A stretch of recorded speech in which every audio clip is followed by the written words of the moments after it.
Les amis, ravi de vous retrouver.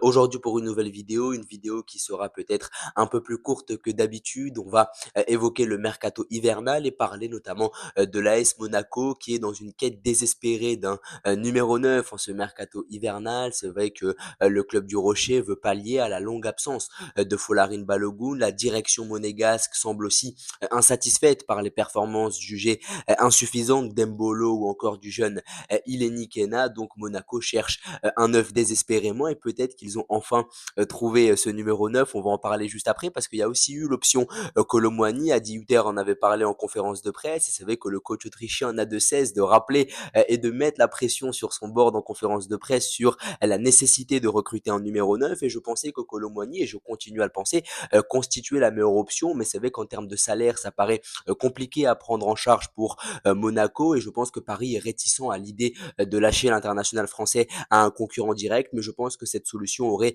arrangé tout le monde. Ça aurait permis à Paris de lâcher un joueur indésirable, ça aurait permis à Monaco quand même d'enregistrer l'arrivée d'un international français dans ses rangs et surtout de se renforcer à un poste assez défaillant et ça aurait permis à Kolo Muani dans un championnat qu'il connaît et dans un cadre où il y a peut-être un peu moins de pression de recommencer à retrouver de la confiance. La parenthèse Kolo Muani fermée, on va parler du joueur qu'on va présenter aujourd'hui, à savoir Mika Bierret. L'équipe a fait état d'un accord entre Sturm Graz, le club de l'international espoir danois et l'AS Monaco. On parle d'une somme d'à peu près 20 millions d'euros et dans cette vidéo, on va essayer de présenter le joueur. Alors, qui est Mika Bierret? Alors, c'est un numéro 9, 1m88, 69 kg. Il évolue du côté de Sturm Graz en Autriche et c'est un international espoir danois. Il compte 5 sélections avec les moins de 21 danois et c'est vrai qu'en termes de numéro 9, le Danemark n'a pas énormément de joueurs de son profil, peut-être Højlund qui évolue du côté de Manchester United, mais c'est vrai que le Danemark n'est pas connu pour avoir beaucoup de numéro 9 de grand talent et je pense que ça commence à arriver avec Højlund et avec donc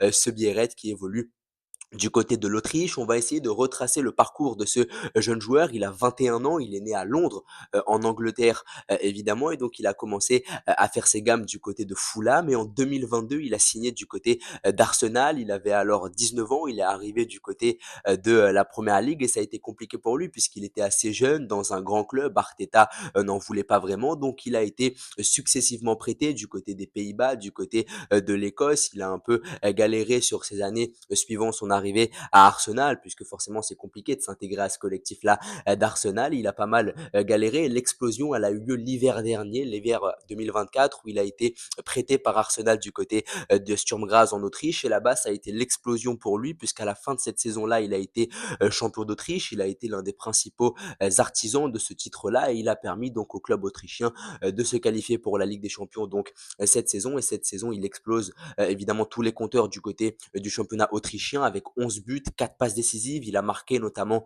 2 buts en Ligue des Champions. Il a notamment marqué face à Lille dans ce match absolument fou. Il avait marqué le but du 2-2 et on se rappelle que les Dogs avaient fini par l'emporter 3-2. Donc en Ligue des Champions, il a commencé à faire ses classes là aussi. Et pour la petite anecdote d'ailleurs, lui qui va et qui devrait signer du côté de l'AS Monaco, il avait affronté déjà le club de la Principauté cet été en match de pré-saison et il avait marqué notamment sur penalty. Donc là aussi, l'ironie du sort, mais je pense qu'il peut énormément apporter puisqu'il a un profil qui pourrait vraiment être compatible avec celui des joueurs de l'AS Monaco. Je pense qu'Akliouche, Ben Seguir, Golovin et Minamino, qui sont des profils très techniques, ils cherchent désespérément un point d'appui suffisamment technique devant eux pour pouvoir évidemment trouver ce point de fixation en pivot. Et c'est un joueur qui est très très bon en pivot. Il a une grande taille, donc il est bon aussi dans les déviations de la tête. Il a un très bon jeu dos au jeu, bien sûr. Il a une très bonne finition. Je le comparais un peu à Erling Haaland, même si Bierret me paraît être plus technique que l'international norvégien. Et c'est vrai que devant le but, il me paraît un peu moins tueur que Haaland, mais dans le profil, c'est un peu la même chose. Un grand joueur assez